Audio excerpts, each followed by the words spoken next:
slide here for everybody and to introduce you to Boot Camp 3. Yes, this is an Easy Speak initiative from the help desk. And I've been doing some of these for a couple of years now and consider that I have a lot of Easy Speak friends who come along to help me with these.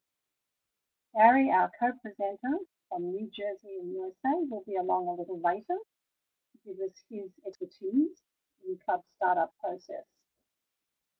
So what I thought I would do to start today is to some of my strategies in the club startup process.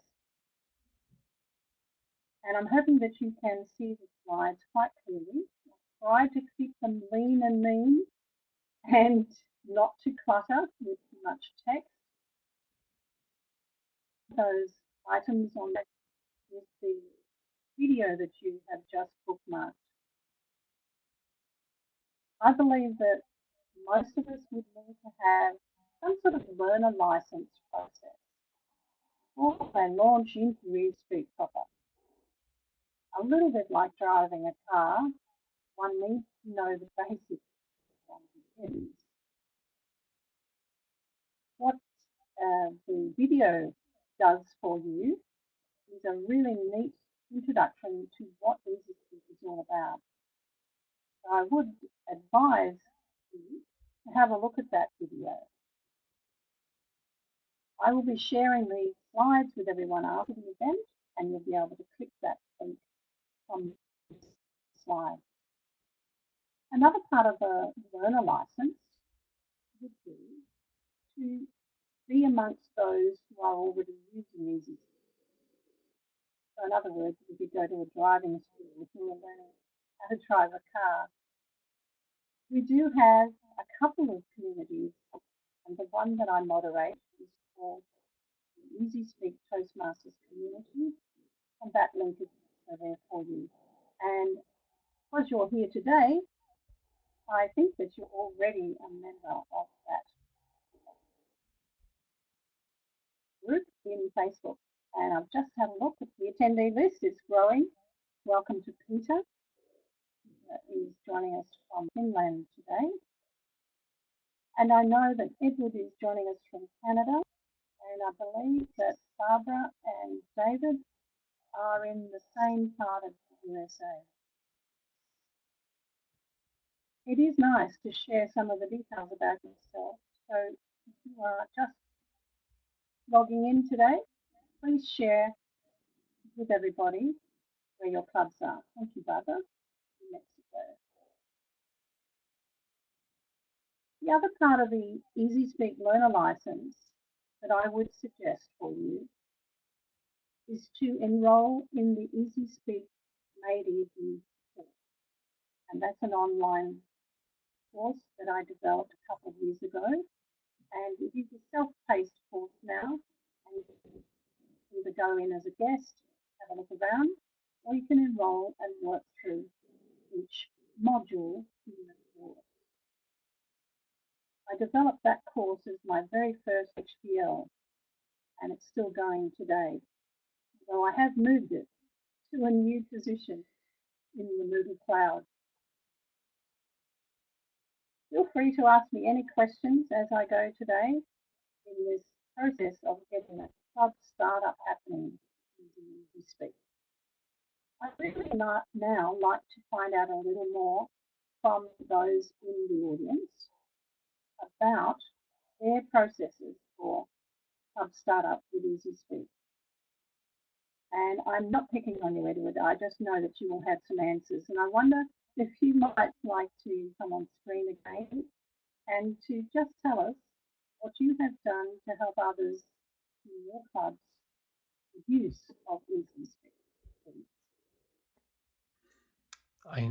As far as club startup on EasySpeak? Yes. I think it's probably considered, in my experience, one of the most intimidating parts of EasySpeak is to start up the process. I think it's been smoothed over the last few years. But I think that there's the Easy Speak, and then there's the adoption of Easy Speak is what's important. You've got to go through a selling process, and I think whatever system you're using now, you should parallel it with Easy Speak for at least about 2-3 months to show members, in my view, how one compares with the other. I did it for about 3 months, paralleling the systems we were using, and I think that helped on the adoption of Easy Speak. One of the difficult processes I found. Point. Go ahead, Carol.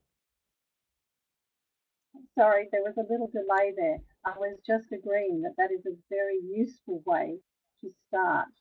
Please continue. Yes, and I think that I started as a vice president of education, and I knew that we needed to make things simpler. One of the things I read about Easy Speak, it was to help the vice president of education spend more one-on-one time with the members. And I felt if Easy Speak did that, allowed me more one-on-one time, then we would adopt it.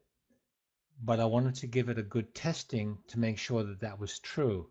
And after about 6 months, I found that I spent very little time on the mechanics of when speeches were to be conducted or how to set up an agenda.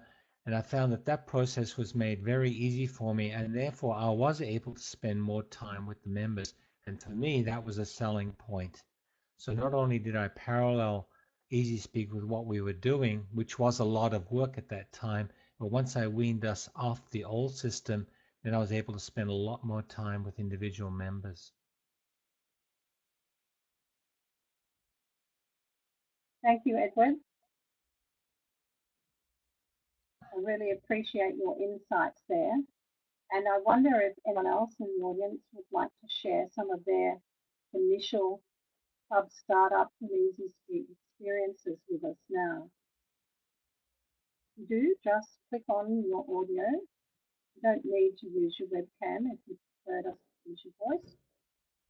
Or, of course, you can always text into the chat box.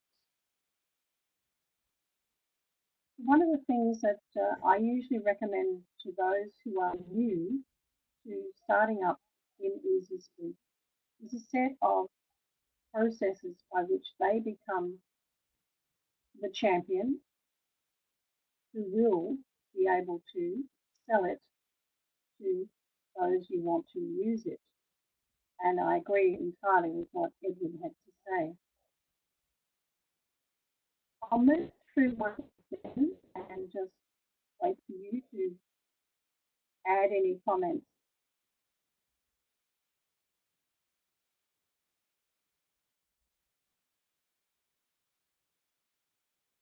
So that is the Easy Speak video tutorial. I can move past that one. That is the Easy Speak Toastmasters community that I advocate.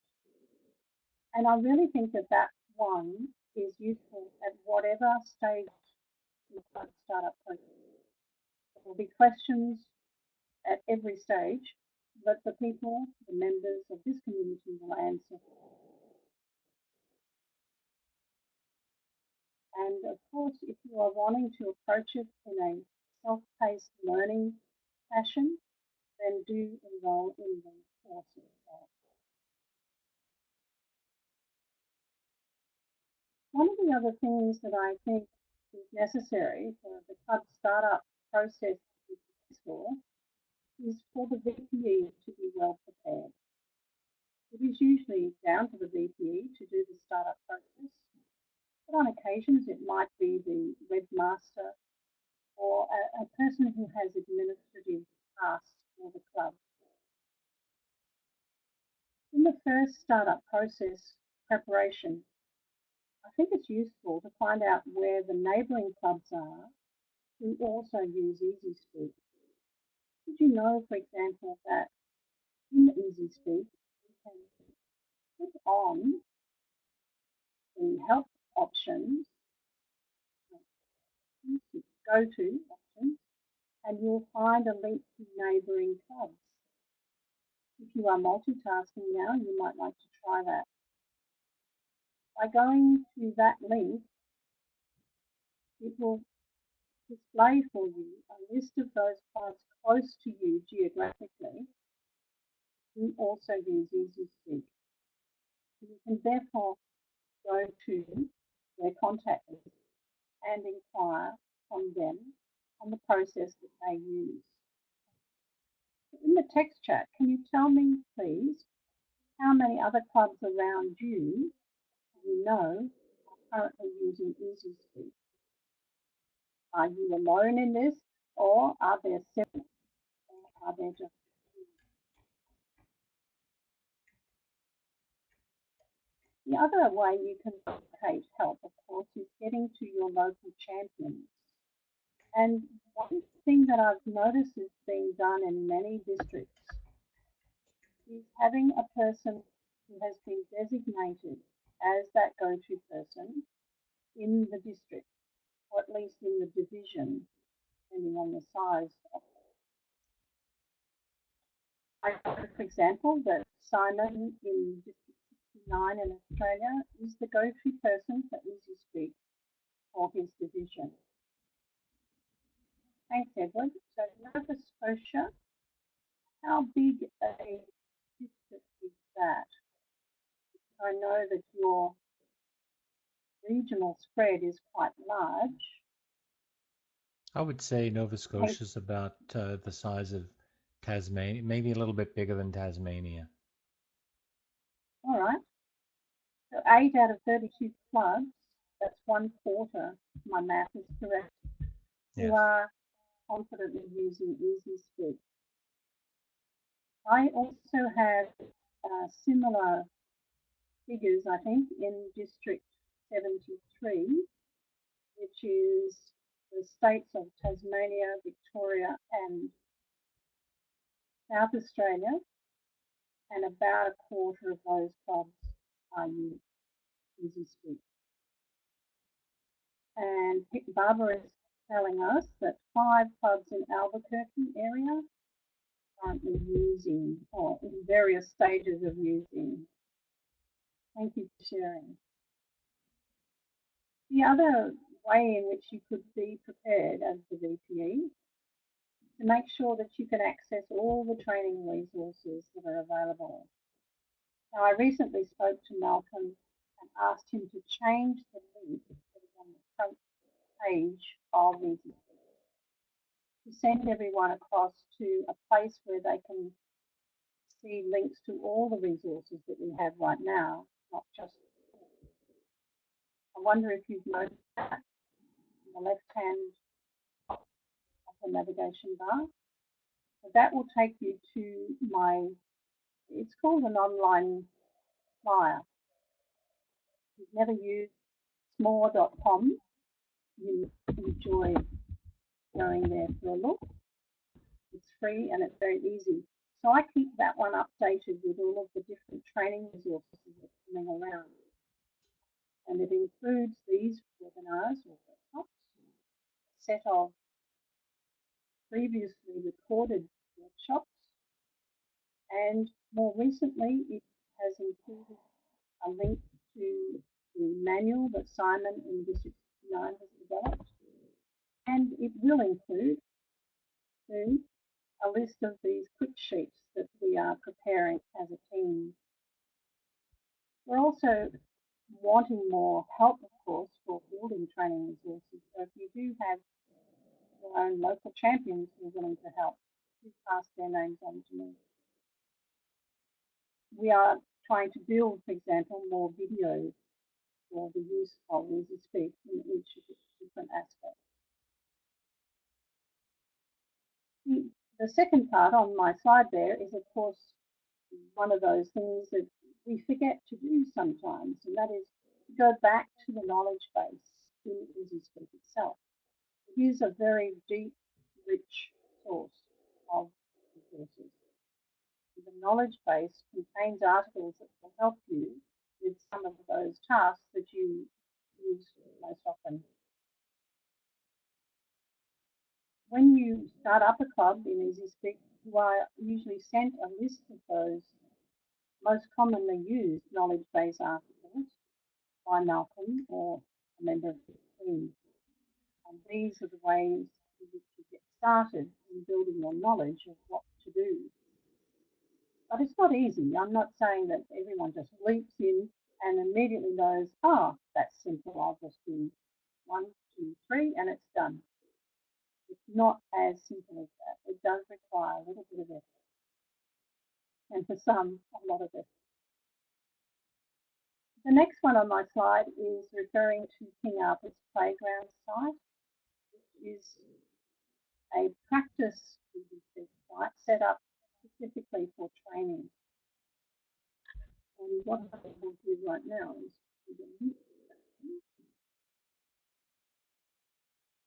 it's called districtwebmasters.org.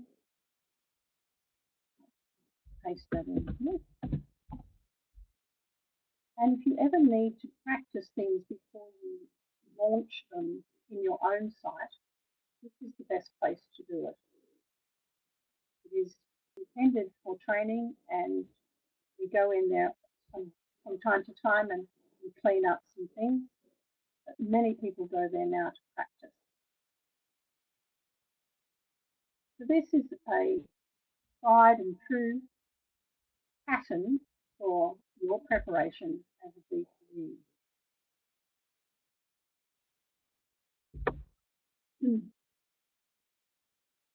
This is what it looks like when you click on that link to find a neighbouring club.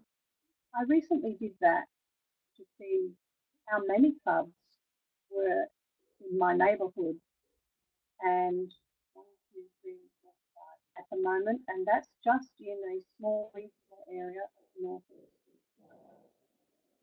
And we span the border of New South Wales and Victoria. Clubs from 2 different districts quite close by.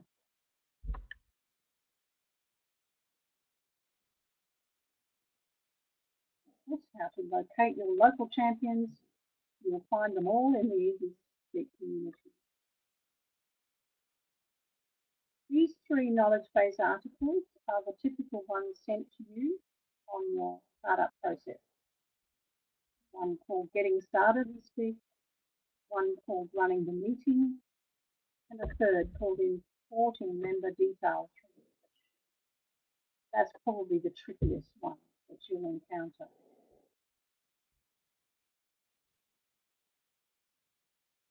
And here's our King Arthur's Playground. That's how the front page looks.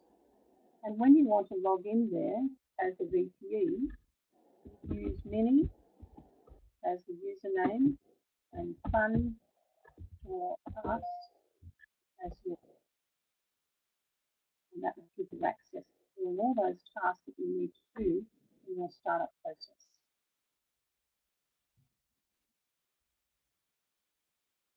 All right, now we're getting down to syntax. Now we're looking at, well, what tasks do we need to do when we have our own site already set, ready to go? So here's where I'd like some of your opinions also. I put this together in a way that indicates a process and a sequence for those tasks. And I'd like your opinion on what you think about them. So we're assuming here that you've already got your EasySpeak site up and running. Can you place in the text chat or come on to the microphone and tell me, would you do that number 1 step first, upload a list of club officers? Is that the way you started, or did you do something different? Peter, I notice you've been able to get back into the room, and I wonder if you'd like to use the audio today and tell us about your initial experiences. No need to use webcam because it might put a bit of a drain on our web source.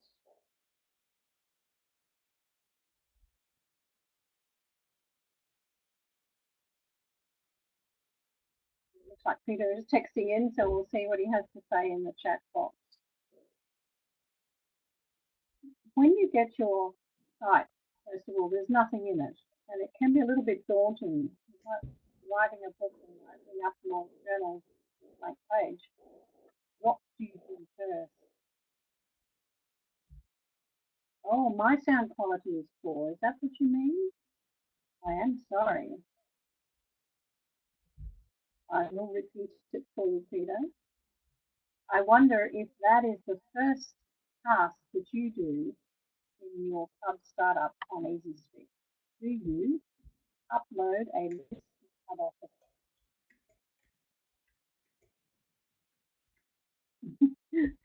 Thanks, Peter.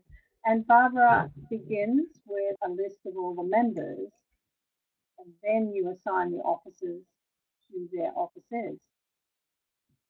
Then we start meetings. Yes, I haven't gone to the second parts yet, but a whole list of members, and then you've got them all in one go. And did you do that individually, Barbara, one by one, or did you use a spreadsheet?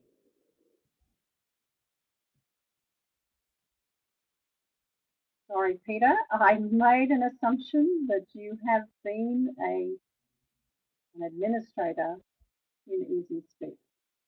If not, then the question makes no sense at all for you. So let me explain what happened.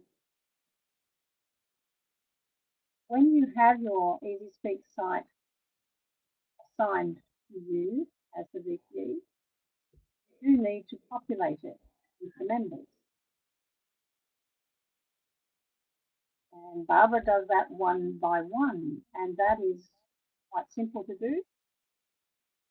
Or you can do it by creating a list of all your members in a spreadsheet, and you can then upload that using a special tool in the control panel.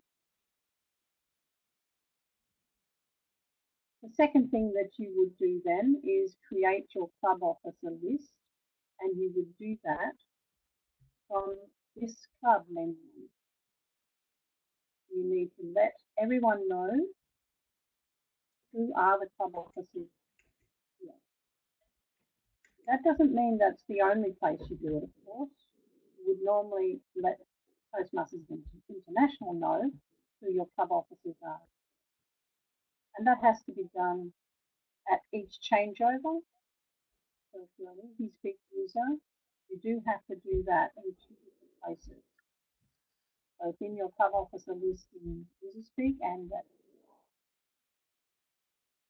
I agree with you, Barbara, that doing that upload of members one by one is fine if it's a small club. I'm now thinking of some of our viewers who are thinking, well, you know, we've got 40 plus members. I think I'll go with a spreadsheet method. And that is probably a better way of doing it.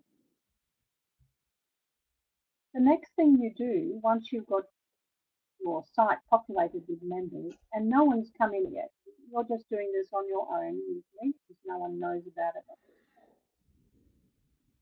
Assuming, of course, that you have gained permission from your members to start the process. The next thing that you would do in the control panel is to set up your club location or locations. In one of my clubs, we have 3 separate locations because we span the border. We have our meetings, one in Victoria, one in New South Wales, and the other one, which is often a 5th meeting of the month, in a different location altogether. So you add those locations into your control panel, and they help set the tone, and you're enabling the list of those locations to appear once you set up your meeting. So tell me in the text chat, would you please, if your club has meetings in more than one location?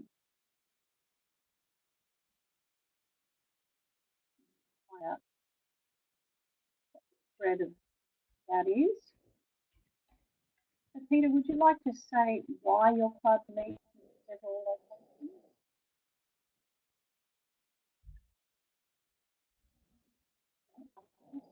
Stop my webcam, that might be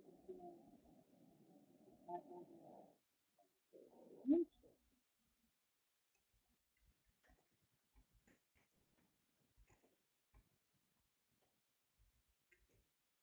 As my avatar there, instead of live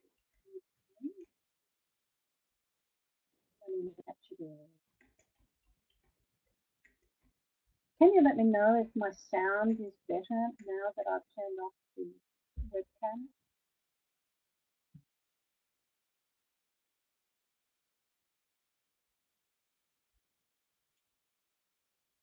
Thank you, Barbara. So one location for your club right now, but a possible second coming up as an alternate holiday location. Sounds good. Thank you, Edward. We have two different locations for yours. Good point, Peter. Yes, that is a very important thing to remember. If your club is small and has a limited budget, often you need to move around to either avoid paying rent or making sure that you're in a place that is sustainable. I understand that well. We did that at one of my land-based clubs recently, where we could no longer afford to rent the room we had. We moved to a hotel which had a function room. So we've added that hotel function room now to our list of locations. So once you've got your locations set up in the club control panel, you would then have a look at the club officer roles and the meeting roles in the control panel. Can you tell me if you have some different club officer roles and meeting roles that you have added in your control panel? I'm thinking now of our online clubs where we have introduced some new types of club officers. One's called a technical or technology manager, and I have that role in one of my clubs. So we've added that to our club officer list, and we vote those people in as well. I'm laughing at your comment there, Peter. I've just got this image of a bunch of Toastmasters wandering around aimlessly or homelessly. So once you've got your club officer roles and your meeting roles set up in the control panel, then you're ready to create your first agenda. I was just thinking the same, Barbara, that having a very public speaking group that wanders around like a bunch of wandering minstrels is quite a good tactic. We tried that with one of my clubs in pre-charter mode. We call it our public speaking in a pub, and once a month we take the group to a local pub. I am distracting everyone from my purpose here and myself, so I'll move on. So these were the first 5 steps in stage 1, I call it, of starting up your own site. And I think that it's valuable to only then begin to notify your club members and officers once you've finished the task of stage 1. You can do all of that in the background and not confuse or annoy people with the constant changes that you're doing. And Barbara, I know that you're a relatively new champion. Can you tell us how long it took you to get to this stage for your club, where you had your club officers in place, your members in place, and the first meeting agenda? And others, you might tell me too, how long it took you to do the same. But David, I know that you're just learning. If you have a bit of experience there, if you were telling someone else what amount of time they would need to allow for that, how would you advise them?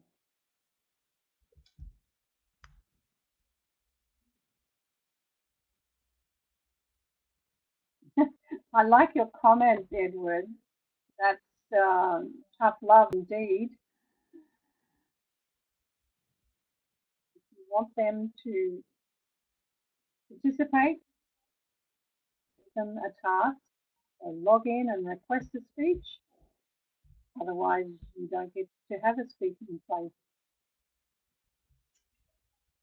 My question is really a little bit before that, is how long do you think it would take you to do all of the tasks in stage one? I'll just go back to that slide.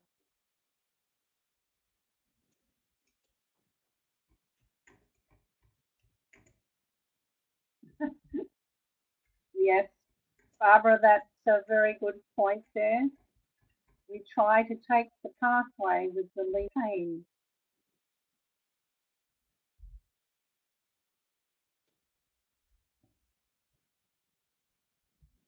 Yes, I think that that is entirely possible, Edward, that stage one could just be a few evenings of work by the VPEs. And now we're at the stage two situation. This might take a little longer because you are now in that selling mode. You are enticing people in, or maybe bending their arm behind their back, or telling them one thing or another about this is the next step. Level up and let's do this. Each one of us will have a different approach to how we do that with our particular clubs. I think for me, when I started up my very first one, this next stage took me several weeks. There was a great deal of toing and froing to ensure that the instructions were clear for the club officers and the members on how to log in, how to sign up for roles, and how to request a speech. So the selling process was involved as well as the getting down to the task moment.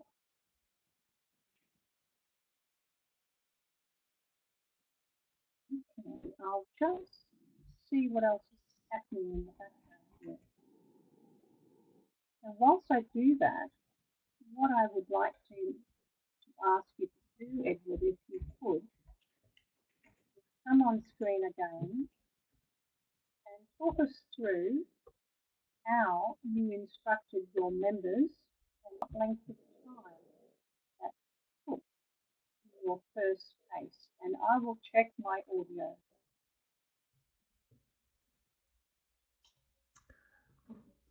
Could you repeat what you would like me to say, Carol?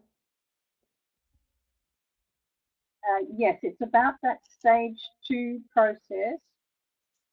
How do you instruct and how long would that take? Okay. Once I had stage one set up, stage one I had members logged in. I mean, I had them all set up. I had the offices all set up. So I was ready actually to create agenda. And I told members that the agenda was created by people accepting speech roles. I know it was tough love for the speakers, but I wanted members to know that it was a process that was fairly simple. I went through a demonstration on how does one log in, how does one request a speech, and there are a couple of ways to do it. But I taught them how to do that, and I said, I will, as a vice president of education, if I see that you've requested a speech, then you speak. If I see that you have not requested a speech, then you won't speak. and I'm not going to enter it for you. And I found that some clubs will start to depend on the Vice President of Education to make all the entries. And I think you should avoid that. At least I did. But what I did do for the members for the first little while is fill in other roles for them. The grammarian, the R counter, the evaluators, and that I did for the members. But again, I weaned them a little bit onto the system over time. I concentrated on the evaluators, then I focused on the R counter and so on. As the person creating the agenda initially, the Vice President of Education, I was able to have more control. So I was more of a type X manager, but it worked out to my advantage because I knew that I see a comment here by Barbara saying that just do it. And yes, that's what it boils down to, is just do it, but with instruction. So for speakers, I was more tough than for the other roles. And that's the way I got them going.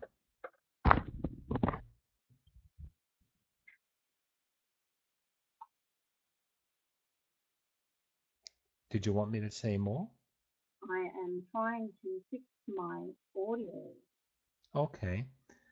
Is that any clearer? Well, once the members saw Now I the can't. agenda in the so yeah, once the members could see the agenda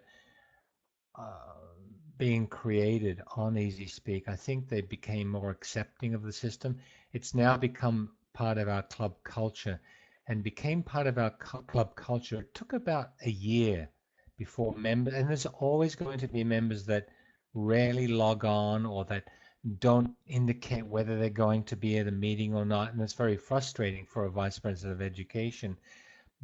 But I think if you make it the culture that it's not accepted and it's not acceptable that members consistently not indicate whether they're going to be at a meeting or not, that was at least a requirement that I said it was a courteous thing to tell. You should tell it, Vice President of Education, Vice President of Education, at the minimum, yes, you are going to attend.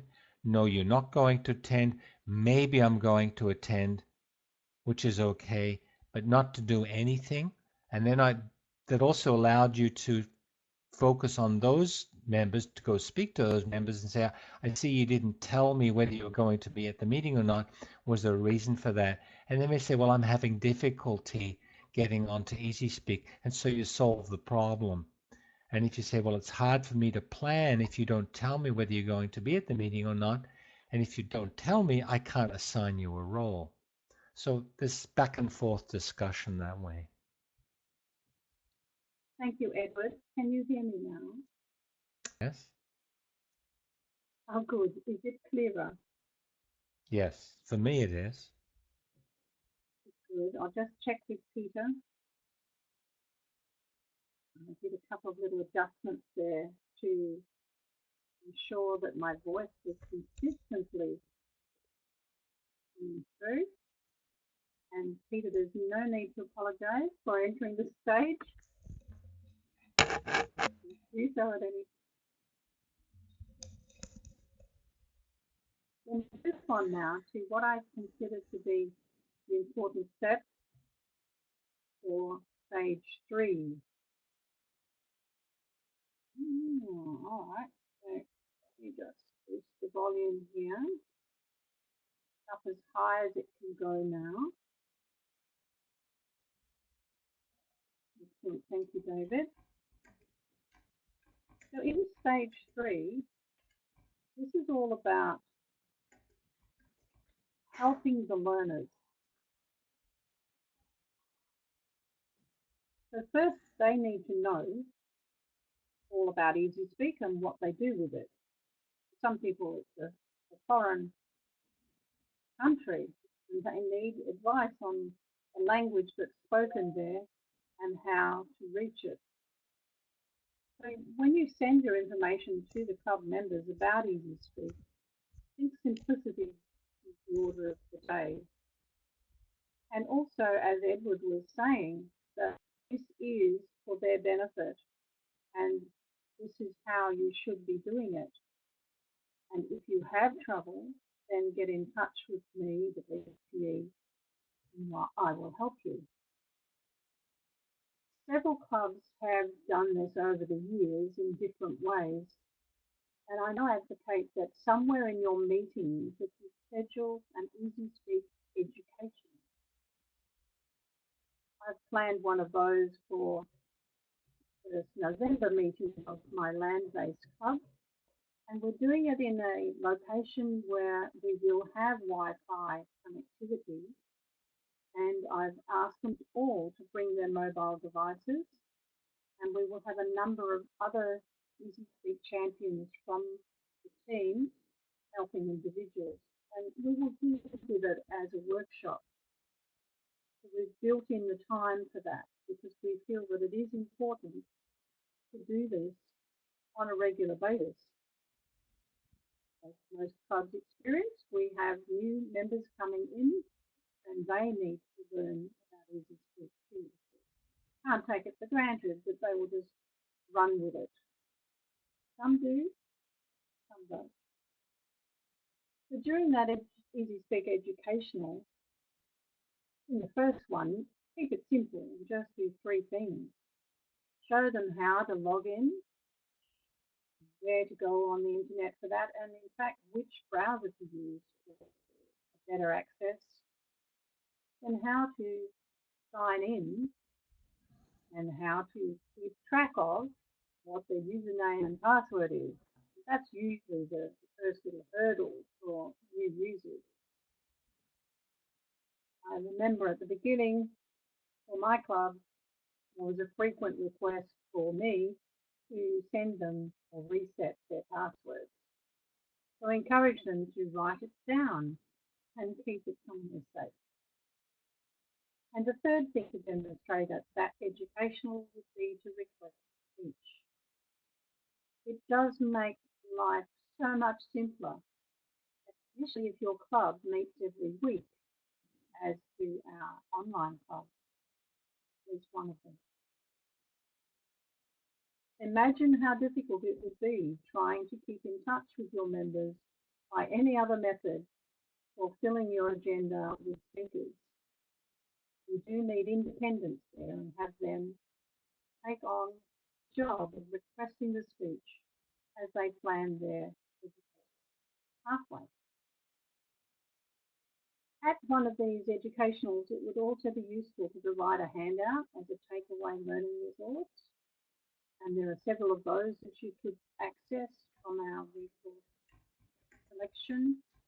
Some are in PowerPoint format, some will be in quick sheet format, which is a simple Word document, and others might be links to videos that they can look at later. I think ultimately what we want to be able to do at that educational is emphasise the benefits of Easy Speak for them. What I'm planning for my advanced club coming up is how they can track their progress and ensure that they are ready to let the VPE know they're wanting to apply for the next award.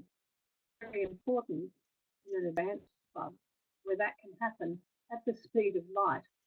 So we do want them to take charge of that. And that is definitely the best benefit of Easy Speak for them. They can be in charge. It looks like we haven't been able to have our guest presenter join us today. I know he was having extreme difficulty. So I'm going to go back to the slide with the questions that I was going to ask him.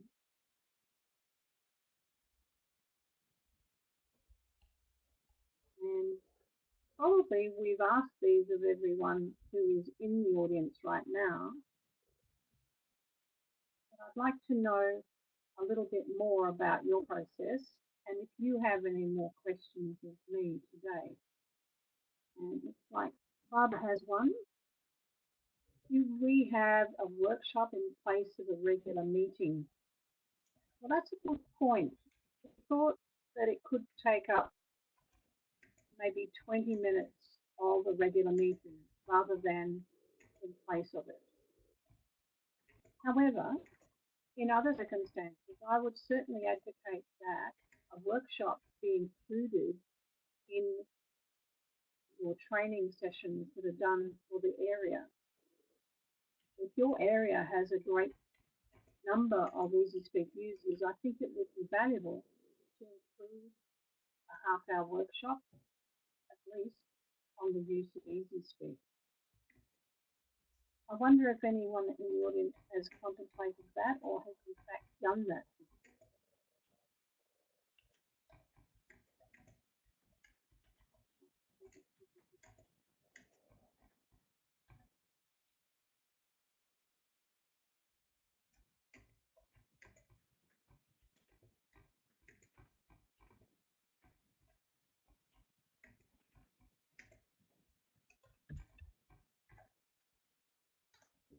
Like we have a couple of items being checked in.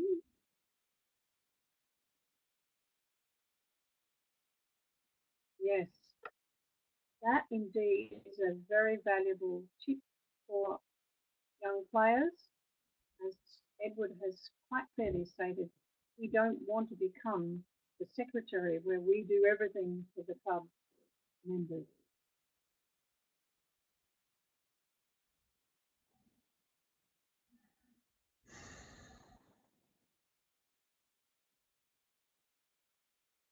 All right, that next statement from Barbara brings us to another question that we might need to talk about now, is overcoming the resistance. Maybe Edward or Peter could have some input here from two different points of view. I can say something to that. Yes, please. I think that's actually a challenge, because not only from experienced Toastmasters, but from people who are afraid of new technology. And I think that what has got to be proven to them is that it is going to benefit them, what is in it for them, but also how does it save you as a vice president of education. How does it, the more one-on-one contact you can have with members, and I think if you sell your role to the membership and what EasySpeak does for you in helping have that one-on-one contact, then I think you help overcome the Toastmaster resistance from using EasySpeak. And I think it's a selling process. It's not a simple process. I think it's easier to convince those that are not technically inclined because they may be not thinking one way or another. They're just scared. But for the experienced Toastmaster, I think you've got to prove that what is in it for them. And I think, Barbara, pardon me, I think, Carol, you mentioned about tracking their speeches and their roles. And I think that's very important. One of the things I think, for example, that I tell Toastmasters is, do you want to be evaluated by the same person every time? And they say, well, no. I said, well, EasySpeak will allow the Vice President of Education to ensure that you're not evaluated by the same person every time, because it shows you the last 3 evaluators that you got over the past 4 or 5 months or whatever. And so you ask these questions: do you want this? Do you want this? And so on. And then again, it's a selling process, but there are a lot of advantages, and I think that's what's in it for them advantages is what you've got to do in your selling process to the experienced Toastmaster. Thank you, Edward. That is a great point that you have brought up. And that is the one about the evaluations of speeches. I often point that out to my members. I would do it this way to make it simpler.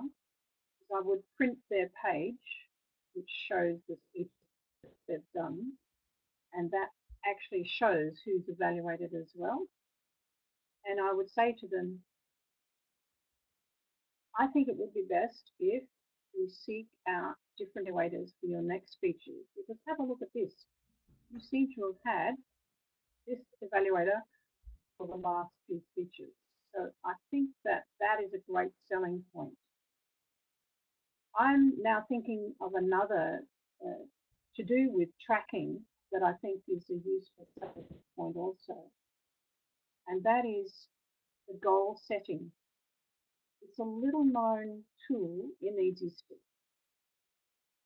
So I often point out that if you are an advanced Toastmaster, for example, you finish CP and you're looking to do more speeches for your ACG, for example, then put in your goal as exactly that. You want to complete your ACG, and then the system will track how you are going on that. You can then use EasySpeak to request speeches in other clubs. And this question came up in the community quite recently from an advanced Toastmaster who does visit many clubs. How does EasySpeak help him to keep track of that? So we were showing him how to do that. And the VPE of the team can help that person record any speeches done outside the club. That way, the tracking of all of those speeches and the progress towards an award is made much better for that person. Can I mention one other thing, Carol? It's a kind of tracking. You can get role histories for each member of the club. And for example, you may find if members volunteer for certain roles, they may avoid roles that they really shouldn't be avoiding. For example, you may say, do you realize you haven't been Toastmaster for the past year? Or you've only been Toastmaster once, and I think you really should be a Toastmaster a couple of more times because you have the capability of doing it. So, or you may say that you've only been R-counter twice, and I really think that you strong in pointing these out to the club members. So the role history, I think, is a great tool also to help members and to help the Vice President of Education make sure that the members are getting the full experience of the Toastmaster meeting. Absolutely. I like that one too. I've used it frequently myself to ensure that I'm not choosing the same people for the same roles too often. And we brought that up at one of our committee meetings recently, and it prompted some of us as executives to consider what we had been doing. We were then not shaken up about it, but we decided that we would need to lead the way. So it's a good talking point to have at a committee meeting. You can actually print out the page of roles by member or roles by meeting, or any of those roles history sheets as a starting discussion point. Looks like Peter has joined us on his mobile device. Is the audio any clearer for you now, Peter?